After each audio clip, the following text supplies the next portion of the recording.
Hello guys, welcome to Pakistani real reaction. तो कैसे हैं आप सब? उम्मीद है आप सब बढ़िया होंगे और मजे में होंगे। मेरा नाम है मुदस्सिर। बशर। भारत इन दिनों फुल फॉर्म में आया हुआ है गाइस। मतलब वीडियो का जो टाइटल है वो है और लो भारत से पंगा, भारत का बड़ा एक्शन, लगा दी यूरोप और मालदीव्स की वाट। मतलब मालदीव के साथ साथ बैंड बजा डाली भाई, वाट लगा दिए, बैंड बजा डाली है। क्या हुआ? भारत इन दोनों फुल फॉर्म में है, फुल फॉर्म में, किसी को भी नहीं बख्श रहा। क्या हुआ? इनसाइड नॉलेज का वीडियो अकाउंट करते हैं एंड स्टार्ट। दोस्तों, आज की इस वीडियो में हम वर्ल्ड अफेयर से जुड़ी दो बेहद जरूरी खबरों के बारे में बात करने वाले हैं, जिसमें हमारी पहली खबर मालदीव से निकलकर सामने आ रही है, जहां भारत ने कड़ा एक्शन लेते हुए मालदीव को गिफ्ट किए हुए अपने हिस्टोरिकल जहाज को वापस बुला लिया है, जो कई दशकों से मालदीव की सुरक्षा कर रहा था। भारत ने ये कदम क्यों उठाया और हम किस जहाज की बात कर रहे हैं, इसके बारे में वीडियो में आगे जानेंगे। वहीं दूसरी खबर यूरोपियन यूनियन को लेकर है, जहां भारत ने यूरोपियन यूनियन को मुंहतोड़ जवाब दिया है। दरअसल यूरोपियन यूनियन ने कार्बन टैक्स लगाने का प्रस्ताव रखा था, जिसका विरोध करते हुए भारत ने कड़ी प्रतिक्रिया दी है। भारत ने क्या कहा और क्या है ये टैक्स, ये जानेंगे इस वीडियो के अंत में। दोनों ही टॉपिक काफी ज्यादा इंटरेस्टिंग है, इसीलिए वीडियो को अंत तक जरूर देखिएगा। साथ ही अगर आपको वर्ल्ड अफेयर से जुड़े टॉपिक में इंटरेस्ट है तो आप हमारे चैनल को सब्सक्राइब करके बेल नोटिफिकेशन को दबा सकते हैं, जिससे हमारी डेली वीडियो आप तक सबसे पहले पहुंच सके। दरअसल दोस्तों, ये बात किसी से छुपी नहीं है कि भारत कैसे मालदीव की सहायता के लिए हमेशा तैयार रहा है, चाहे फिर वह आपातकाल के समय जरूरत का सामान भिजवाना हो या मालदीव को सिक्योरिटी देना हो। भारत हर पैमाने पर खरा उतरता आया है। जाहिर सी बात है कि मालदीव भारत के लिए बहुत अहम है, क्योंकि मालदीव इंडियन ओशियन में मौजूद एक ऐसा देश है जहां से भारत का करीब 97% ट्रेड होता है। तो आप इसी से समझ सकते हैं कि भारत को इन रूट को सुरक्षित रखना कितना जरूरी है। वहीं मालदीव में नए राष्ट्रपति मोहम्मद माइजू के इलेक्ट होने के बाद से ही भारत और मालदीव में तनातनी शुरू हो गई। माइजू ने कई ऐसे स्टेप लिए जो भारत के खिलाफ थे। मालदीव में लगातार बढ़ रहे चीन के प्रभाव को देखते हुए भी भारत अब अलर्ट मोड पर है। मालदीव की हरकतों से भारत बखूबी वाकिफ था, इसी वजह से भारत ने मालदीव को झटके पर झटके देना शुरू कर दिया। दोस्तों, भारत आर्थिक रूप से मालदीव की बहुत सहायता करता आया है, ये सभी जानते हैं। लेकिन जब मालदीव ने भारत से क्रेडिट लाइन मांगी तो भारत ने इससे साफ इंकार कर दिया और कह दिया कि जब तक पहले का उधार मालदीव चुकता नहीं कर देता, उसको कोई भी एक्स्ट्रा क्रेडिट लाइन नहीं दी जाएगी। इसके बाद भारत ने मालदीव में प्याज के एक्सपोर्ट पर भी बैन लगा दिया, जिसकी वजह से मालदीव में महंगाई चरम पर पहुंच गई। जिसके बाद मालदीव भारत से उम्मीद लगाए बैठा है कि भारत उसकी सहायता करे, लेकिन भारत ने मालदीव को एक और बड़ा झटका दे दिया। भारत ने अब अपने सबसे पुराने और बेहतरीन जहाज को मालदीव से वापस बुला लिया है, जो कि लंबे समय से मालदीव की सुरक्षा में लगा हुआ था। जाहिर सी बात है, जब भारत अपनी सेना को मालदीव से निकाल रहा है तो अपने जहाज और हेलीकॉप्टर को वहां पर क्यों ही रखेगा। बहरहाल जो अभी खबर निकलकर सामने आ रही है वह बस जहाज को लेकर ही है।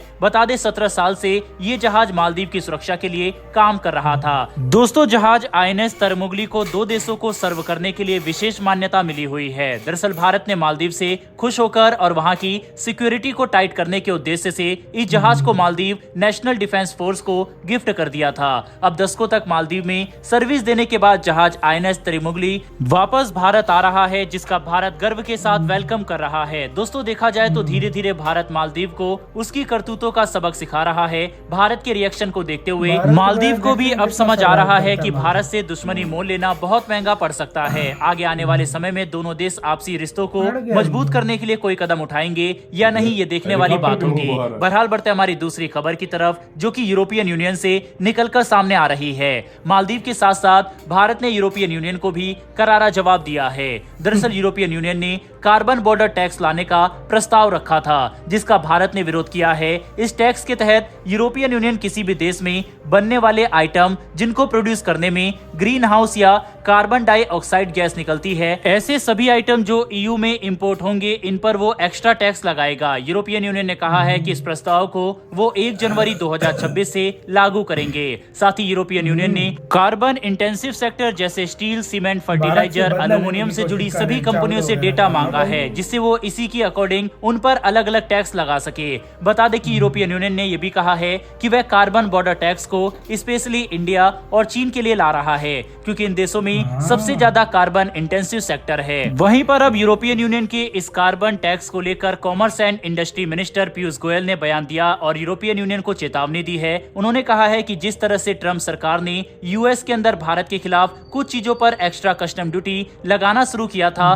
तो इसके बदले में भारत ने भी अमेरिका से आने वाले कई आइटम पर कस्टम ड्यूटी लगा दी थी, उसी तरह से हम यूरोपियन जैसा यूनियन को करोगे भी वैसा काउंटर भरोगे। करेंगे। अब आपको बता दें कि इंडिया के इस तरह के रवैये के पीछे की वजह क्या है। दरअसल इंडिया की ओर से बहुत ज्यादा मात्रा में आइटम्स यूरोपियन यूनियन जाते हैं, तो ऐसे में इन इम्पोर्ट्स पर 20 से 30% तक का टैक्स लग सकता है। जाहिर सी बात है, टैक्स लगने से आइटम महंगे हो जाएंगे, तो नुकसान वहाँ के है। लोकल लोग भारत के आइटम्स को अवॉइड करेंगे। इससे भारत के एक्सपोर्ट को काफी नुकसान होगा। इंडिया के आयरन, एल्यूमिनियम, स्टील के एक्सपोर्ट में से करीब 26.6% एक्सपोर्ट्स यूरोपियन यूनियन में जाते हैं। इससे इन आइटम्स के प्रोड्यूसर्स को भी भारी नुकसान होगा। वहीं इसी को लेकर भारत ने यह भी कहा है कि कार्बन बॉर्डर टैक्स से न सिर्फ भारत को बल्कि वर्ल्ड ट्रेड को नुकसान होगा, और ये कार्बन एमिशन में भी बिल्कुल हेल्प नहीं करता है। भारत ने यह भी ठंडा तर्क कर दिया देगा है कि भारत अगर उनको यूरोपियन भाई। यूनियन का मकसद डीकार्बनाइजेशन का है तो उनको फॉसिल फ्यूल्स पर सबसे पहले टैक्स लगाना चाहिए था, क्योंकि 90% ग्रीन हाउस और 75% कार्बन एमिशन फॉसिल फ्यूल से ही होते हैं। दोस्तों, यूरोपियन यूनियन को लेकर भारत के इस तरह के तीखे रवैये पर अपनी राय कमेंट बॉक्स में लिखकर जरूर बताइएगा। साथ ही क्या अगर इस तरह के टैक्स यूरोपियन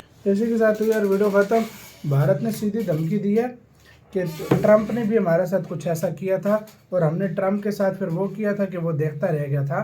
तो अब यही गलती तुम भी ना करो कि तुम्हारा सामान भारत में बिकना मुश्किल हो जाए। असल में यार वो पता है क्यों ये कर रहे हैं सब कुछ? हाँ। वो इस वजह से कर रहे हैं ना कि वो काफी सारे टैक्स जो इंडिया ने बढ़ाया ना 10% और 20%, वो उनकी वजह से ही हुआ है। वो लेकर गए यूएन में, अब यूएन में उसका वो केस चल रहा है और उसका जज ही नहीं है कोई, जो इंडिया ने केस लगाया हुआ। तो वो ऑटोमेटिकली अब इंडिया के साथ कहते हैं कि काम करो। और फिर वो WHO के WTO है, कौन सा है, वो उनका भी मसला हाँ, उधर भी उधर भी लगा है। लेकर गए कि भाई एक्सपोर्ट बंद कर दिए, ये वो सब कुछ। वो अब एक तरह से इंडिया को सबक सपाने की कोशिश कर रहे हैं, लेकिन इंडिया उनका आगे लेकिन बाप इंडिया है, उनका ठीक बाप है, सही है। बात इंडिया जब बिगड़ा ना तो फिर वो इंडिया इनको अभी बताएगा कि मालदीव- तुम्हारा माल कैसे आता नहीं, है। मालदीव्स को अब कैसा ठंडा किया ठंडा भारत किया ने। ना। अब जो जहाज प्रोटेक्शन के लिए था वो भी मंगवा रहे हैं भाई। तुम्हारे ऊपर हम एहसान करें, तुम्हारे ऊपर भारत एहसान करे, इनको खुले एहसान डरना करे। चाहिए। देखो हाँ। चाइना, हमेशा मेरी बात याद रखना, चाइना कभी भी ये खाने पीने की चीजें नहीं देता, यूरोप नहीं की इतनी देता। नहीं ये भूखे मार बेचेगा। जाएंगे। देखो इंडिया ने अगर घी हो, चावल और काफी खाने की चीजें अगर रोक ली ना, ये भूखे मरना स्टार्ट हो भारत जाएंगे। अन्नदाता हाँ, बोला जाता हाँ, है दुनिया वाकई का। में ये तो भूखे मरना स्टार्ट हो जाएंगे। अन्नदाता से तुमने पंगा लिया और तो तुम फिर कहीं इंडिया भी कहेगा नहीं भाई लेना है इस रेट पे लो, लेना है तो लो, नहीं तो न लो। तो ये क्या करेंगे फिर?